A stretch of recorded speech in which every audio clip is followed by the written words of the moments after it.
You can't have your cake and eat it.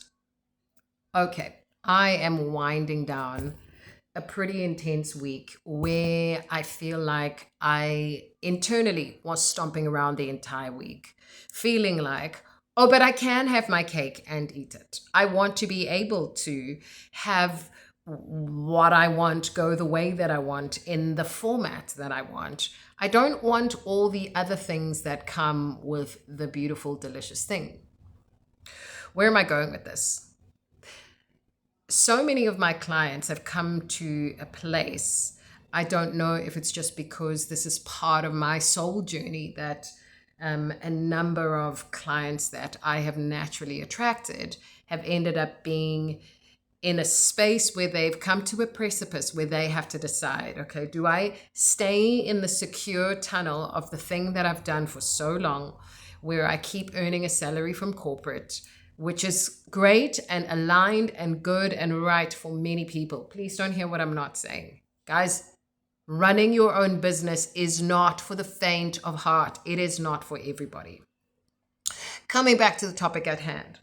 So many beautiful souls have come into my field to begin a journey with me where they need to, or perhaps before they even met me, they were coming very close to an age within themselves where they needed to decide, do I want to take the risk of starting my own business, of creating my own product, of doing the thing that my soul has really wanted to do for a very long time, but I've just never felt safe enough to risk, or I've never understood how I can actually externalize that and put it into a step-by-step plan and turn this thing, the idea, the dream, the Pinterest board, into a real lived, experienced thing that I am now in front of every day. Okay. The issue is this, and this is what I'm like throwing my earrings off about. The issue is this. I know that I am not the only one, because I had a conversation with a friend today, a beautiful friend, and we were tribal counseling about the fact that we don't understand why, but suddenly the thing we have been calling in for so long, suddenly this opportunity opens up in front of us. And it is so freaking beautiful and delicious and wonderful. But all we can think about all day, every day, is how we don't want all of the, and I'm going to phrase them like this, all of the contrast, the opportunities, the growth avenues that come with this delicious gift.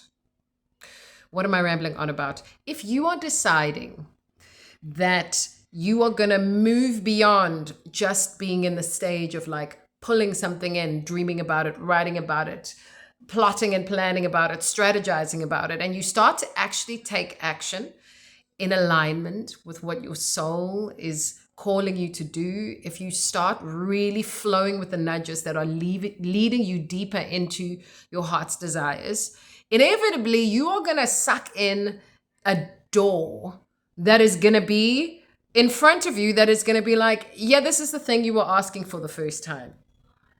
And then there's going to be fine print at the door that's going to say, but if you walk through the store, please know it will come with it it brings with it many growth opportunities. If you're dreaming about starting a beautiful project that's doing these beautiful, amazing things on the planet, please know that it is going to stretch you in ways that you were not ready for.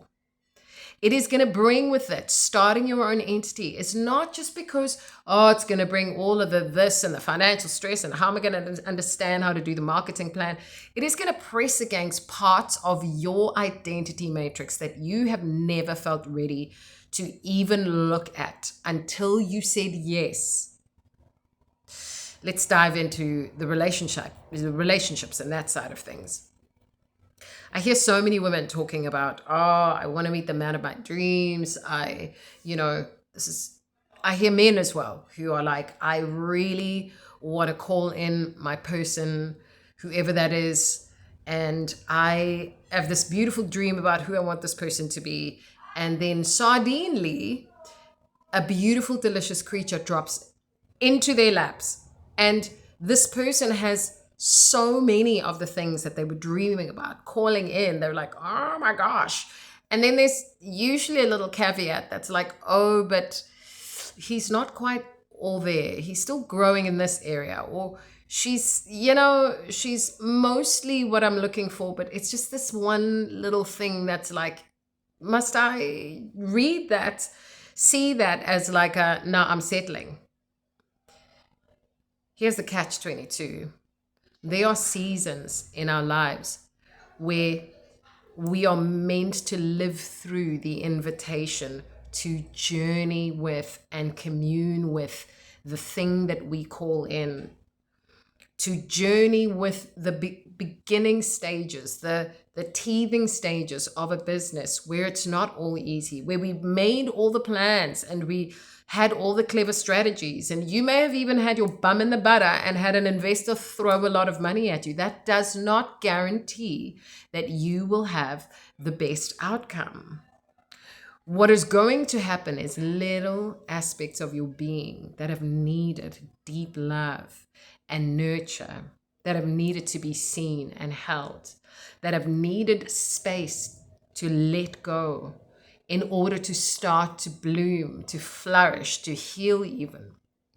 Many of those things are not only going to be revealed by trials. This is the point of today's podcast. Many of those things are going to be revealed by the beautiful thing you have so longed for actually arriving under your nose.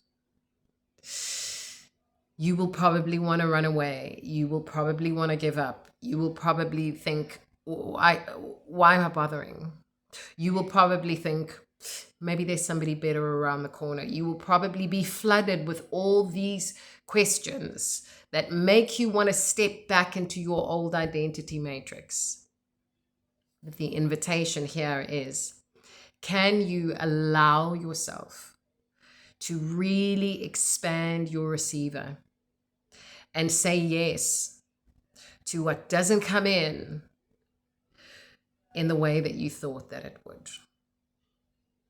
Okay, I'm done.